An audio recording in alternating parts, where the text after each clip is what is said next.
আশ্চর্যজনক কোনো ঘটনা বা কোনো কথা যদি আমরা শুনি তাহলে বলে ফেলি সুবহানাল্লাহ।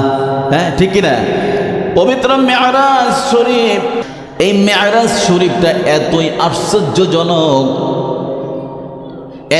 আশ্চর্যজনক যে আল্লাহ রব্বুল আলামিন সূরা বনী ইসরাঈলে এই সম্পর্কে কথা বলতে যাইয়া আল্লাহ রব্বুল আলামিন নিজে কোরআন নাজিল করেছেন।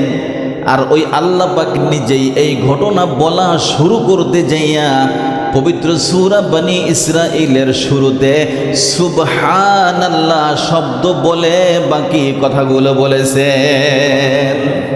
তাহলে কতটা আশ্চর্যজনক, অনেক আশ্চর্যজনক। আর এখানে আল্লাহ পাক তার বন্ধুকে একটা বাহন পাঠাইয়া দুনিয়া থেকে আরশে আজিম পর্যন্ত নিয়ে গেছেন, আবার তার বন্ধুকে দুনিয়ায় ফিরাইয়া দিছেন। এটা কি আশ্চর্য হবে নাকি হবে না? এই জন্য আল্লাহ নিজেই সুবহানাল্লাহ বলে এই ঘটনার বর্ণনা দিয়েছেন। আর একবার বলেন না সুবহানাল্লাহ। শুনি আমরা আল্লাহ পাক এখানে কি বললেন। সুবহানাল্লাযী আসরা বিআবদিহি লাইলাম মিনাল মাসজিদিল হারামি ইলাল মাসজিদিল আকসা।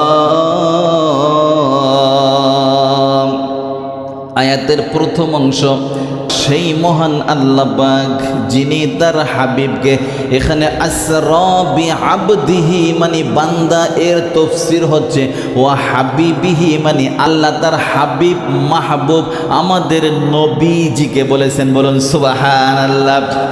সেই মহান আল্লাহ পাক যিনি তার আপন হাবিব মাহবুব আমাদের নবী রহমাতুল আলামিন হুজুর পাক সাল্লাল্লাহু আলাইহি ওয়াসাল্লামকে লাইলান রাতের সামান্য সময়ে মিনাল মসজিদিল হারামি ইলাল মসজিদিল আকসা, মসজিদ হারাম থেকে মসজিদ আকসা পর্যন্ত ভ্রমণ করাইছেন।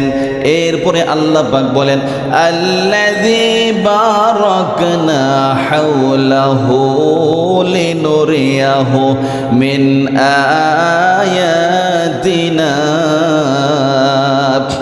আল্লাযী বারাকনা হাওলাহ, আল্লাহ পাক বলেন যে যার চারপাশ আমি আল্লাহ পাক আমার হাবিবকে দেখাবো, ভ্রমণ করাবো, এই জন্য যার চারপাশ আমি বরকতময় করেছি। বারাকনা হাওলাহু, বরকতময় করেছি।